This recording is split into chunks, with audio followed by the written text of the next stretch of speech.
When confronted with objective, demonstrable, empirical proof that Earth is not a fantastical, tilting, wobbling, spinning spaceball, one sticking point that globe defenders consistently revert back to is, if the evidence flat earthers are presenting is true, then why has there not been a single whistleblower to come forward and expose this mother of all conspiracies? How is it possible that not one of the hundreds of thousands of people that NASA has employed over the decades has come forward and admitted the hoax? What about the Russians, the Chinese, the Japanese, and all the other government space agencies, along with SpaceX, Virgin Galactic, Blue Origin, and other corporate space enterprises? If Earth is not a globe, and we never went to the moon, why haven't these governments or corporations tattletaled on each other and exposed this massive lie to the masses? The first thing people asking this question need to realize is that all governments and corporations are organized into compartmentalized, hierarchical, pyramid-like structures, where the vast majority of people employed are kept on a need-to-know basis and have very specific jobs delegated to them by their superiors. Only the presidents, CEOs, and other power elites at the capstone of the pyramid have full knowledge and control of what really goes on within the organization. The mathematicians crunching numbers, engineers constructing satellites, contractors manufacturing equipment, all the way to the mission controllers with their big media moments high-fiving after every successful launch and landing. These people are all compartmentalized into highly specialized jobs and have no idea what happens in the boardrooms or about the true inner workings of these companies. The vast majority of people working in the field of outer space have never blasted off in a rocket and have no special knowledge granted by their employment that they could expose or blow the whistle on. In other words, these employees are simply duped like the rest of the gullible public and believe the narrative presented to them. The second thing people asking this question generally fail to realize is the prevalence and potency of secret societies in the world, the amount of control they wield, the degrees of secrecy sworn, and how many other so-called conspiracy theories are actually legitimate conspiracy realities. Anyone who has read my previous books, The Atlantean Conspiracy, The Flat Earth Conspiracy, or Flatlantis, will be familiar with the research and abundant evidence that exists proving these conspiratorial alternatives to many mainstream media fictions, along with how secret societies like the Freemasons and Jesuits create and control such contrivances.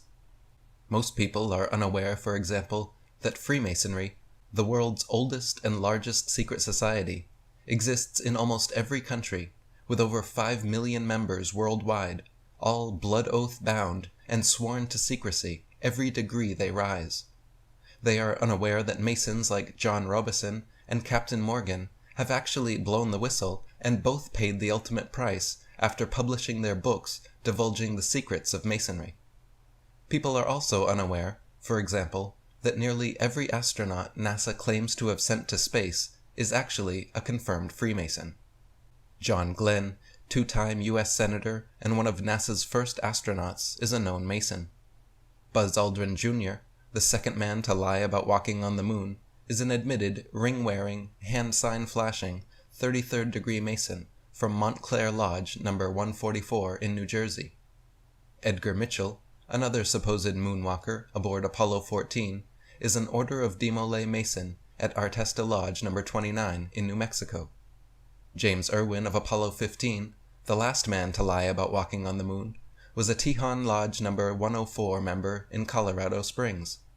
Don Eisele on Apollo 7 was a member of the Luther B. Turner Lodge No. 732 in Ohio. Gordon Cooper, aboard Mercury 9 and Gemini 5, was a Master Mason in Carbondale Lodge No. 82 in Colorado. Virgil Grissom, on Apollo 1, Mercury 5, and Gemini 3, was a Master Mason from Mitchell Lodge No. 228 in Indiana. Walter Schirra Jr., on Apollo 7, Sigma 7, Gemini 6, and Mercury 8, was a 33rd degree Mason at Canaveral Lodge No. 339 in Florida. Thomas Stafford, on Apollo 10 and 18, Gemini 7 and 9, is a Mason at Western Star Lodge No. 138 in Oklahoma. Paul Weitz on Skylab 2 and Challenger is from Lawrence Lodge number 708 in Pennsylvania. NASA astronauts Neil Armstrong, Alan Shepard, William Pogue, Vance Brand, and Anthony England all had fathers who were Freemasons. And C. Fred Kleinecht, the head of NASA during the Apollo program, shortly afterwards became the sovereign Grand Commander of the 33rd degree of the Scottish Rite of Freemasonry. The amount of astronauts known to be Freemasons, or from Freemasonic families, is far beyond coincidence, and should raise serious suspicion from any sovereign-minded skeptic. The final point people asking this question should consider and research is the fact that there have already actually been several such leaks and whistleblowers. Most globe defenders simply have not done their due diligence in researching the subject and just assume that if something hasn't been widely reported by the mainstream media, that it didn't happen. NASA's senior program analyst and lead data visualizer, otherwise known as Mr. Blue Marble, Robert Simon, creator of the popular Blue Marble NASA images of Earth, exposed in an interview how NASA's Earth images are not photographed, but in fact photoshopped, and created completely through CGI artistry. "My job is mostly taking datasets and making pictures out of them," he said in the interview. "The Earth is photoshopped, but it has to be." Matthew Boylan, a hyper-realist painter and vocal flat earther who claims to be a former NASA operational graphics manager, has also blown the whistle, saying that NASA's sole reason for existence is to propagandize the public and promote the false heliocentric model of the cosmos. He claims to have done various projects photoshopping images of the Earth, stars, and planets, and has relayed anecdotes about meetings with NASA officials where they openly admitted the entire hoax and laughed hysterically at the brainwashed zombies who unquestioningly believe their televisions. In a live 2014 television interview with Bulgarian News 7, Soviet cosmonaut Igor Petrovich Volk, awarded the Hero of the Soviet Union Medal, said outright that, quote, "We have never been to space, and if somebody claims otherwise, it is not true." Buzz Aldrin, visibly inebriated in a 2015 interview with an 8-year-old girl named Zoe at the National Book Festival in Washington, D.C., was asked, "Why has nobody been to the moon in such a long time?" After a pause, he answered, "That's not an 8-year-old's question. That's my question. I want to know, but I think I know. Because we didn't go there, and that's the way it happened. And if it didn't happen, it's nice to know why it didn't happen, so in the future, if we want to keep doing something, we need to know why something stopped in the past that we wanted to keep it going."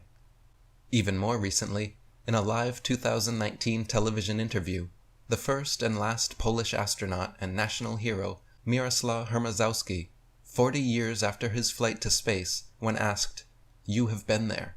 Is the Earth really a sphere hanging in outer space?" he shockingly replied, "Earth is flat, as some have suspected. I didn't expect this question, but I assure you, it is flat."